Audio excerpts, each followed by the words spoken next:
Stepped along 125th Street, strutting, man, stepping high. Nobody even knew I was there. I was from the country, and I didn't know it. But a little while in this magic community of Harlem, I found out that even I could be somebody. And there was arms to welcome me everywhere. There were people who didn't even know me, but knew me anyhow. They could tell by my clothes that I had come from a foreign place. But that didn't bother them. And they were kind enough to say, hey, brother, if you just hang on, how much money you got? Well, I got a few dollars. So, well, if you go on down the street, there's Father Divine, you can get yourself a major scarf for 25 cents, which I did. You know, and I tell you, I haven't had food like Father Divine's, and that was in 1939, until I come here tonight. Oh, man. My stomach is happy. My belly is full of goodwill and joy. I am happy indeed to be here with the brothers and sisters and with these geniuses of jazz behind us. And everybody, and the dancers, do you see the dancers who came through a show a while ago? I mean, weren't they cooking? And they didn't even have to take off all their clothes. It was wonderful. I enjoy that. And why is it important that I should enjoy coming to the Cotton Club? Well, the first thing is, I'm old. I've been here before, and before that I was also here. I've seen Harlem come and Harlem go, and I was still standing on the same street corner. And now I'm back because Harlem is coming back, and this time it's coming back for good. And I'm here, I feel it, I know it. I walk into this room, and the room says, amen, brother, this is where the future is taking place. So I'm glad to be here. I want to congratulate, first of all, the Browns, you know, for putting the time, the energy, the sweat, the hustle, you know, all the stuff you have to go through to try and make something happen. These young people have done that, they're still doing it, and this already is what they have to show for it. Now, it is not that they alone, you know, are what this whole adventure is all about. No, they are in the forefront of the regeneration, another renaissance of this magic community, which has been down and down many times, but always managed to rise up to its feet one more time. And they are in the vanguard. They're in the leadership. You see, we as a people have power, but we don't quite know yet exactly how to make it work. We generate $500 billion worth of buying power each year. And you would say, hey man, with all that money in your pocket, why you got problems? Why can't you solve all the problems you got in front of you? Well, what they don't understand is just having $500 billion is not enough. Power does not reside in just having money. Power resides in having control over money. You know, it may not even be your own money.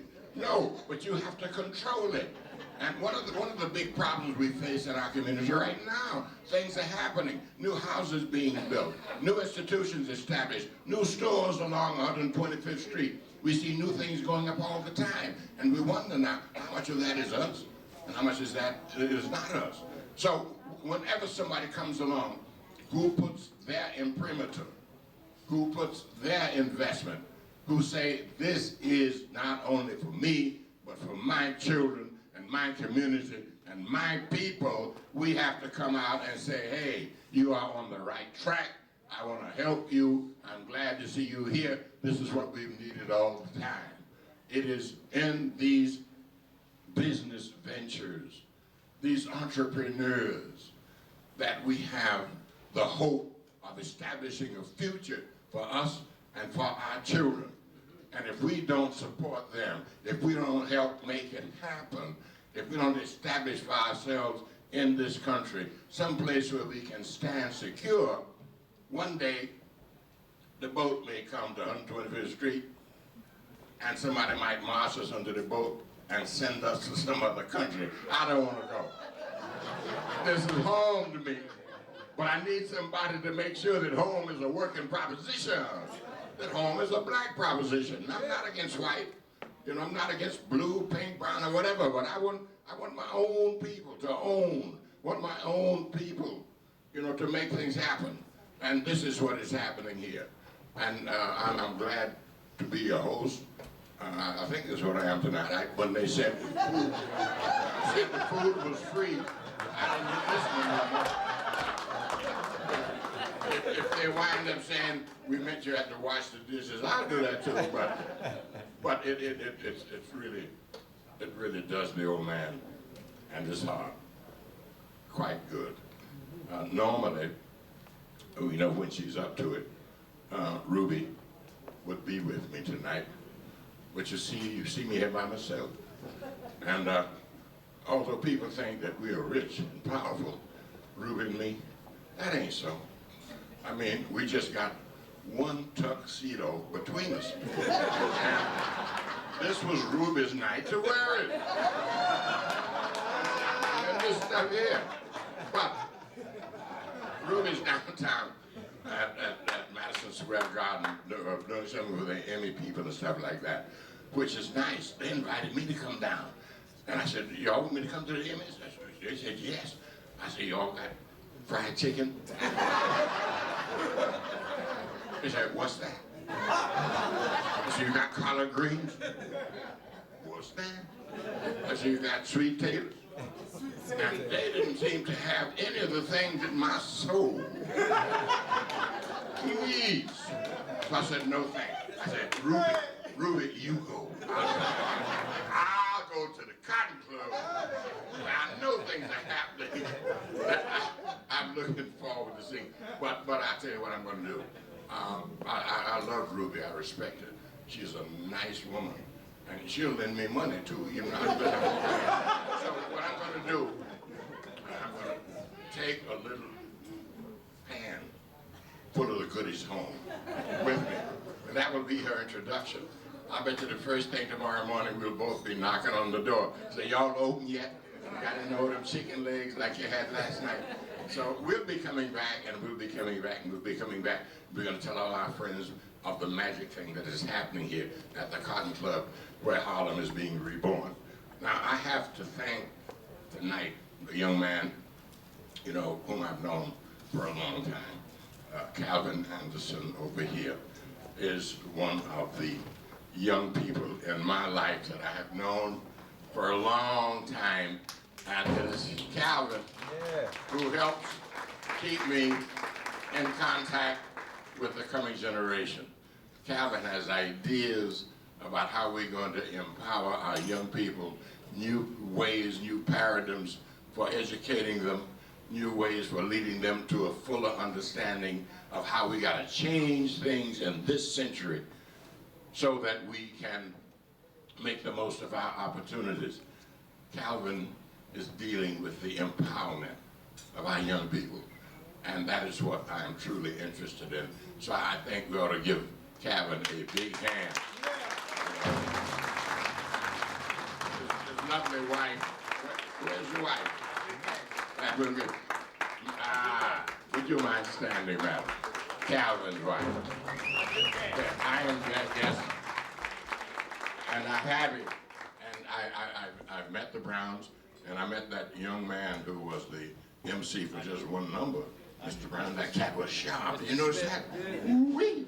He got his own tux and thing already. This man is going to go places. Yes, sir, that's exactly what I meant. That's the chord. That's the chord we needed to express that. Mrs. Davis. Ah! These are for Mrs. Davis. who just received an Emmy for daytime television, and Mr. Davis is going to take them back home. I'll be glad to take these back home. Yes. As a matter of fact, I'm going to split these in two, Calvin, if you don't mind. See, because my mom is still alive, and Mama's 103. And, yeah. And, Mama still likes roses and money and shoes and hats and money and stuff like that. So she'll be glad to receive these. But let me finally say that it is my great pleasure to welcome you all here tonight, not only as customers, but also as participants, as patrons. Harlem has been always a place where everybody was made welcome. We don't tolerate strangers in Harlem. You are here because you belong. And this Cotton Club is going to be one of the temples where the spirit of Harlem and the welcome and the homecoming, expressive of what is the best of our culture, is going to be available. I'm working with Calvin now. I've written a play. It's about a black woman who knows what power is and is out to get it and to share it with herself and her family. But I don't want to tell you what the play is about, because I don't want to discourage you from coming down to find out what it's about yourself. However, I will tell you this. I wrote a play, and it was on Broadway in 1961. It was called Pearly Victorious. I was in it. It was a long play, and it was a long-winded play. And I was the preacher, and I had all them long lines and pages of dialogue that I wrote just for myself. And Ruby used to say, Ossie, you wrote all that stuff for yourself. What about me? So I said, Ruby, hang on, don't leave. Don't divorce me just yet. Give me a shot. Say, after this is over, I'm going to write a play for you. That was in 1961. So now, at last, and how many years is 1961? I finally got the play. So I want y'all to come down and find out how Ruby reacts to the play that it took me 40 years to write, just to express my appreciation of what the play is going to be called A Last Dance for Sybil. And you'll hear more about that, because Calvin is in the business of telling people everything. You know, it's public relations. Ain't gonna be no secrets in this. You'll hear about it. But for tonight, continue please to enjoy yourself.